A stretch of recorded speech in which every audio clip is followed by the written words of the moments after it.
ఏంటి పూలు కోస్తున్నారా? కనబడుతుందిగా, మళ్ళీ అడగడం దేనికి? అది అడగడానికి రాలేదులే గాని, నువ్వు యువరాణివే అన్నట్టు ఈ యువరాణి దగ్గర పొగరు చూపించుకో. ఇప్పుడేంటి, గొడవ పడ్డానికి వచ్చారా? చెప్పింది బుద్ధిగా వింటే మీ ఇద్దరికి ఎంతో మేలు చేసే మంచి విషయాన్ని చెప్పడానికి వచ్చాను. ఏంటది? చూడండి, మీరిద్దరూ యువరాణులు కాదు అని నాకు తెలుసు. గెలవాలని పరీక్షల్లో తలదూర్చి తలనొప్పులు ఎందుకు తెచ్చుకుంటారు? పోటీల్లో నుంచి ఇద్దరు తప్పుకున్నారనుకోండి, నేనే యువరాణిని అవుతాను. నా పట్టాభిషేకం అయ్యాక చెరొక 50 కోట్లు ఇస్తాను. మీరు కలలో కూడా వినని అమౌంట్ తీసుకోండి. మీరే ఈ పోటీ నుంచి తప్పుకొని నన్ను యువరాణిని చేయండి. చెరో 200 కోట్లు ఇస్తా. మతి చెడి మాట్లాడుతున్నావా? యువరాణి అవడం అంటే మామూలు విషయం అనుకుంటున్నావా? పరీక్షల్ని అనుభవిస్తూ కూడా ఓవర్ కాన్ఫిడెన్స్కి వెళ్ళకు. జరగబోయే పరీక్షలు ఇంకా చాలా కఠినంగా ఉంటాయి.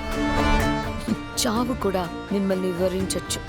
సో నేనిచ్చిన వరాన్ని తీసుకోండి. మీరు గెలుస్తారని మీకెంత ధైర్యం ఉందో నేను గెలుస్తానని నాకు ఉందండి.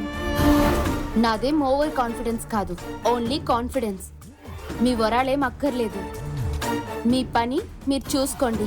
ఇస్తానన్నది వదులుకుంటున్నారు, తర్వాత చిల్లి గవ్వ కూడా మీ చేతుల్లోకి చేరదు. అది గుర్తుపెట్టుకోండి. ఏంటి రోజమ్మ గారు, వాళ్ళనేదో ఇన్ఫ్లుయెన్స్ చేస్తున్నట్టున్నారు? అవును చామంతి గారు, మేము ఈ పోటీ నుంచి తప్పుకోవాలట. మా ఇద్దరికి చెరో 50 కోట్లు ఇస్తారట.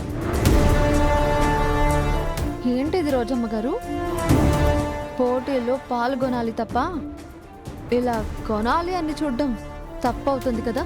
ఏగి నువ్వేంటే నాకు చెప్పేది? నువ్వు ఆఫ్టర్ ఆల్ నా ఇంటి సర్వెంట్వే. నేను కాబోయే యువరాణి. అవునా రోజమ్మ గారు? సరే, ఈ విషయం ఇప్పుడే వెళ్ళి సంస్థాన ప్రతినిధి విశ్వేశ్వరరావు గారికి చెప్పేస్తాను. సాక్ష్యాలుగా వీళ్ళు చెప్తారు. మిమ్మల్ని ఇప్పుడు వాళ్ళు ఎలిమినేట్ చేస్తారు. ఇంకా అప్పుడు మీరు యువరాణి ఎలా అవుతారు చెప్పండి? రండి అక్షిత, గీత, వెళ్దాం. హే ఆగవే. ఏంటి? నేను వాళ్ళని కొనాలని ఏం చెప్పలేదు, వాళ్ళని టెస్ట్ చేయడానికి వచ్చాను. వాళ్ళు నిజాయితీగానే ఉన్నారు. అది తెలుసుకోవడానికి వాళ్ళని టెస్ట్ చేశారా? అవును.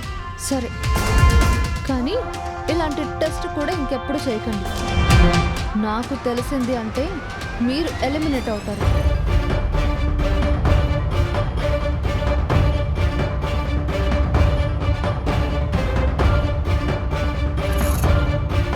చూడండి, మీరు ఎవరి మాయలో పడద్దు.